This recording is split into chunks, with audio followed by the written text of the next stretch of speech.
Well, after the first round of Supercross in Minneapolis, for the East Coast at least, the big news is Aaron Plessinger is out. Plessinger, whatever. He's out. He obviously, if you didn't see, you'll see the picture. He broke his arm in a training crash, which sucks. You know, for somebody that's probably one of the fan favorites, been doing really well this year actually. You know, running up front, showing good speed. It's sad to see him out. Obviously that's the one big one. Obviously you still have the Justin Cooper, but you know that's been a whole year-long thing. We all know he's been out for forever.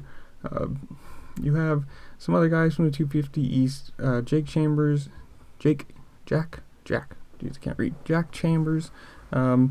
with his shoulder. Justin Cooper obviously out with his foot. Ryder Floyd out with his foot. Jonah Geisler, I don't know how to say that. Jet Reynolds, and the other big one, another KTM rider, Max Voland. He's out with a massive hematoma to his right shoulder and a couple of small cracks in his clavicle. So, you know, sucks for KTM. That's two big names out. But otherwise, everyone's healthy. Good racing. And I'll see y'all later. Peace.